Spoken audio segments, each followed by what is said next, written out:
write a polynomial function in standard form with the given zeros. We kind of did this yesterday. I introduced those possible rational roots by working backwards. Instead of getting polynomial and working to zeros, we're going to do that the other way around. So your p of x, your polynomial, is equal to 0.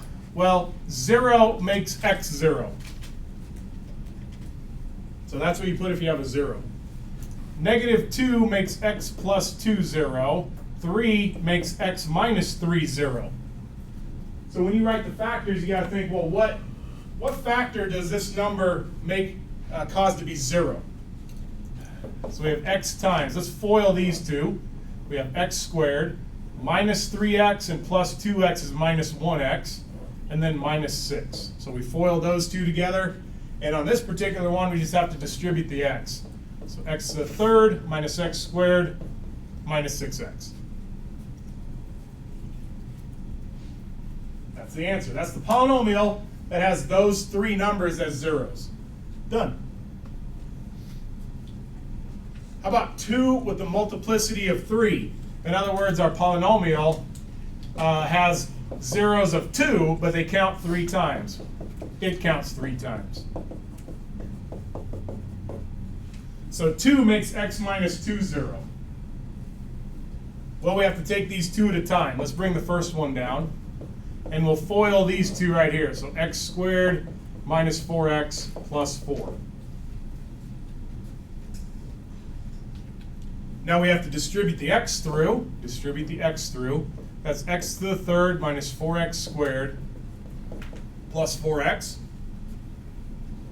Distribute the x through. And we have to distribute the negative 2 through, which is minus 2x squared plus 8x minus 8.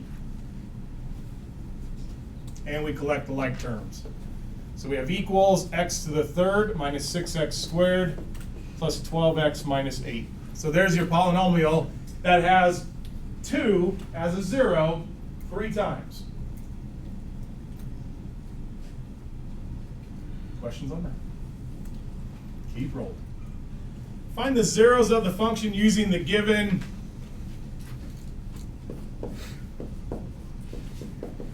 factor.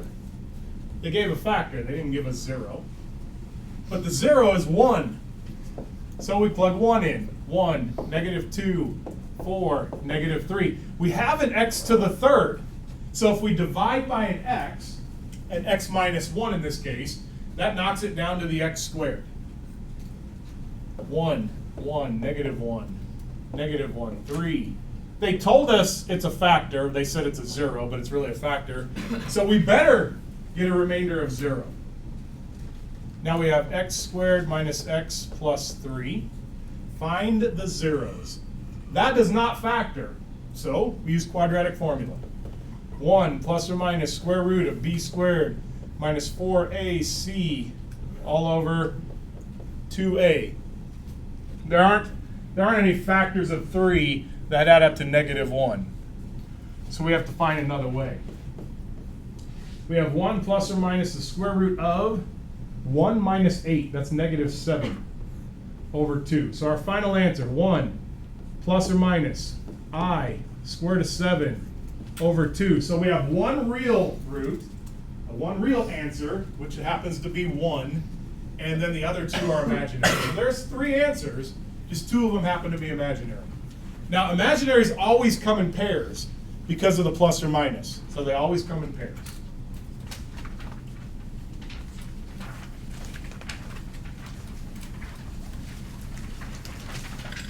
Apply the fundamental theorem of algebra. Here is the graph of a polynomial function. Where do the zeros seem to be?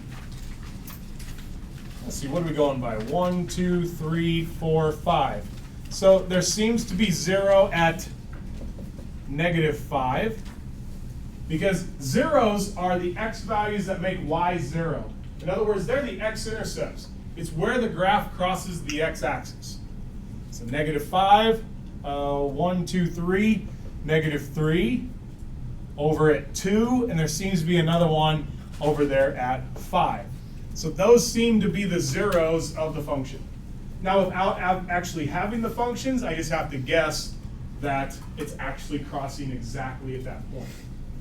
I have to hope that's true. Find all zeros of each function with the help of a graphing calculator. So 1, find the possible rational roots. 1, 2, that's not an even. 3 doesn't divide it. 4, how about 5? 5 does. Not 6, 7, no. 9, 10, no, I think 5 times 25, and then 125. So find the possible rational roots. Plug f of x into y equals. That means the calculator. So now it's time to grab the calculators.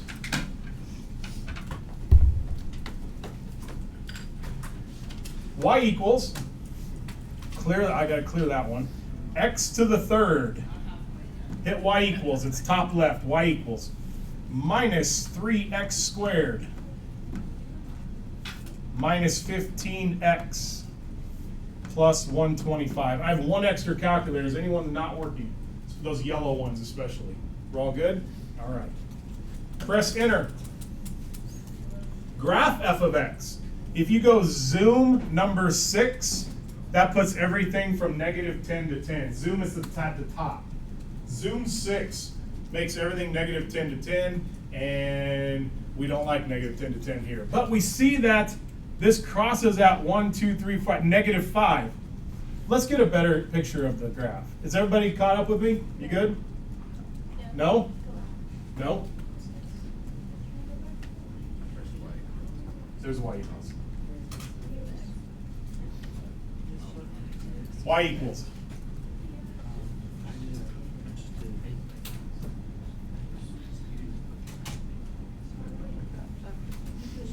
Yeah.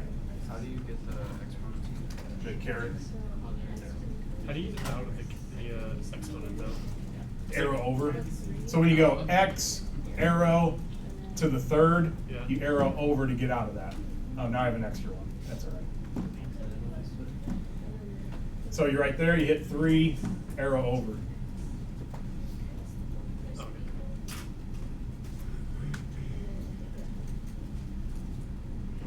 Yeah. How do you get out of the arrow? What's that now? How do you get out of the arrow then? So if I did x to the 4th, x raised 4th, and then arrow over, right there, like that.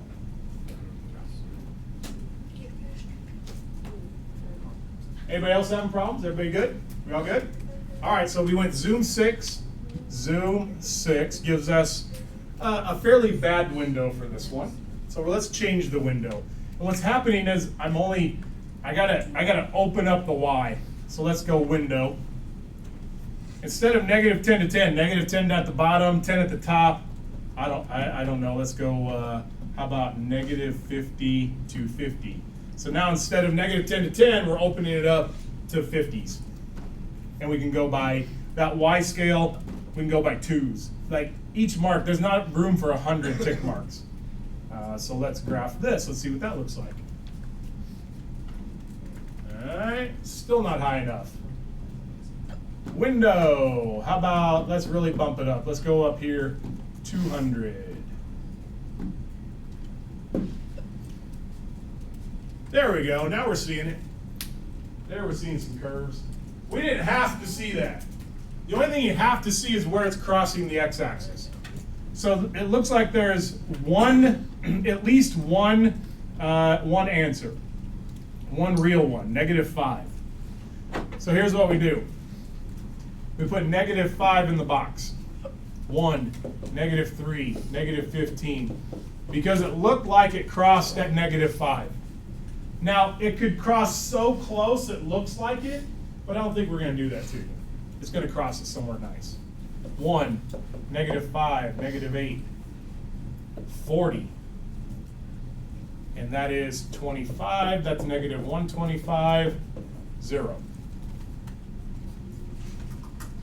What we're left with is x squared minus 8x plus 25. Now I don't think there's factors of 25 that add up to -8. So we use quadratic formula. Is that what this says? Look at where the graph crosses x-axis for possible zeros. Find all zeros. Verify using synthetic division. We got that. Now we have to finish the problem. 8 plus or minus square root 64 minus 4 times 1 times 25 all over 2 times 1.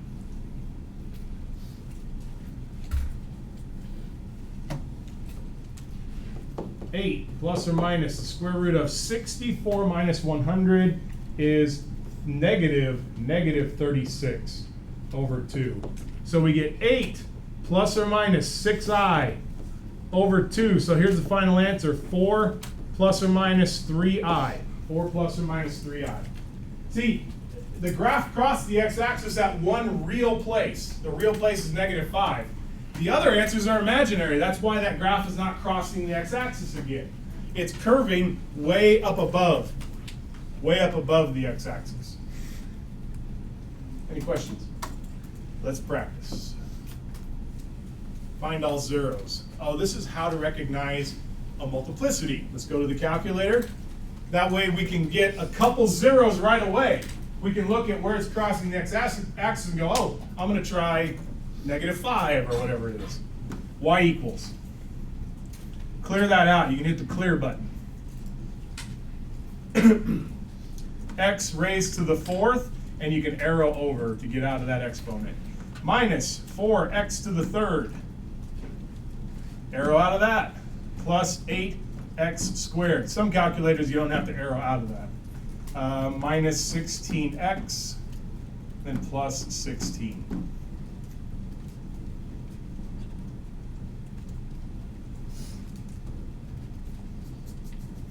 I believe it's plus 16. Pardon me? Plus 16. Yeah, that's the minus Like. 16x. I'm going to double check. I think I'm okay. Yep. But thank you for making sure it's right. Zoom 6 does the negative 10 to 10s.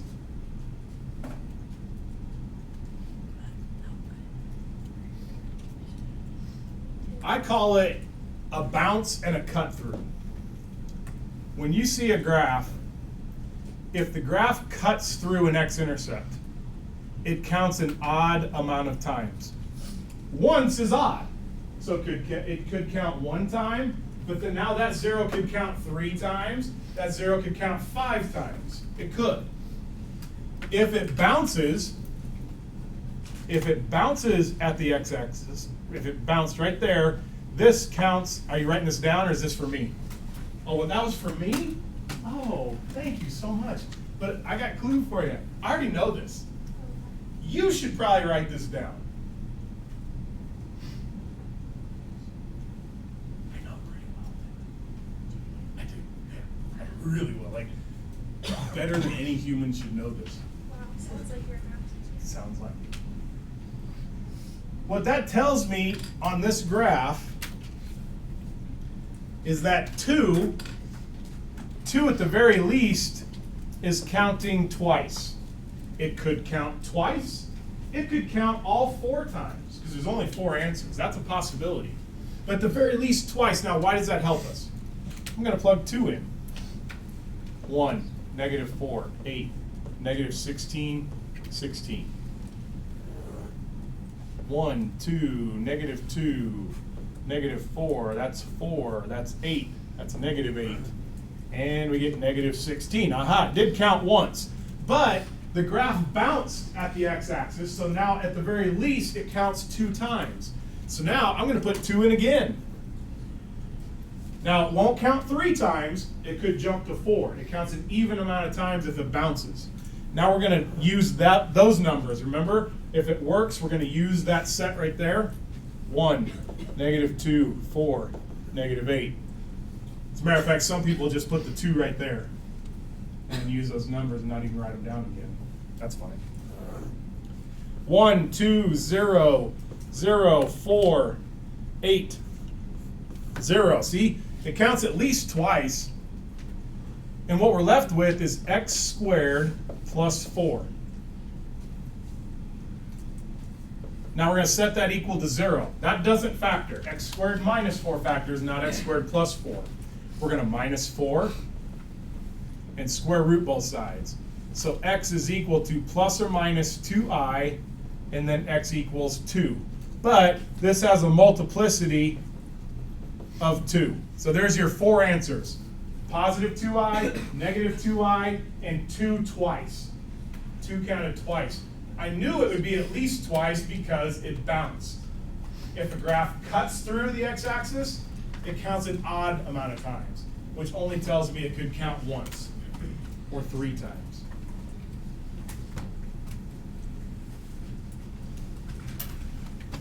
Try a different window, okay? Zoom 2. All right, so what are we doing here? We're going to graph this.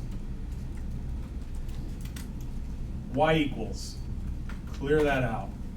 We're going to go x to the 4th minus 3x squared. And then we're going to go plus 2. We'll start with zoom 6. Zoom 6 does all the negative 10 to 10s.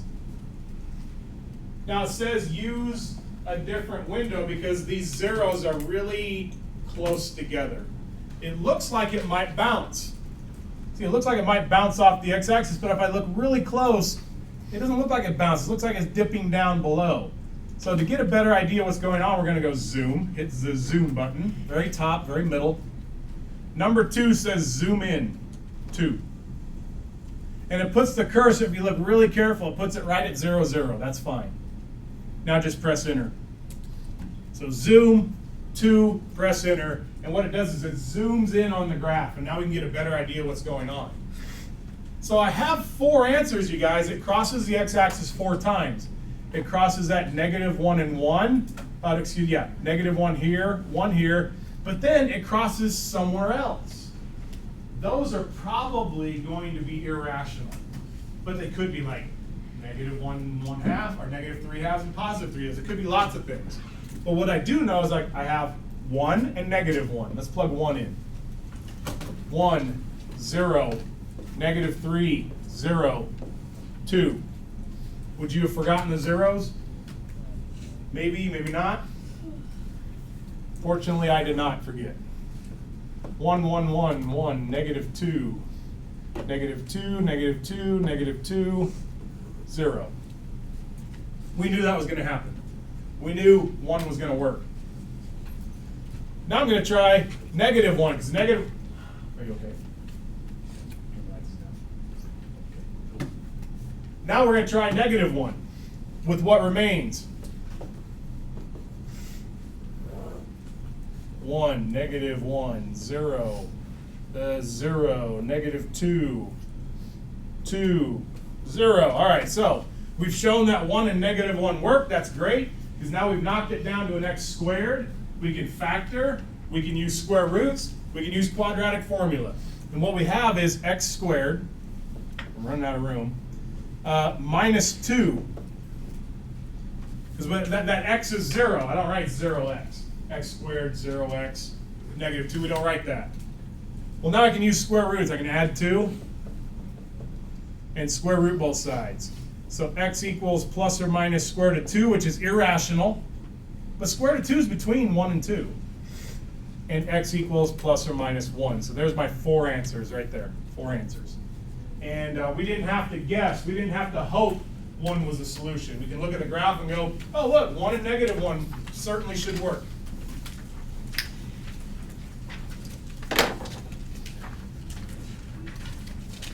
I think everybody is here today, yeah. So I'm going to go ahead and stop there.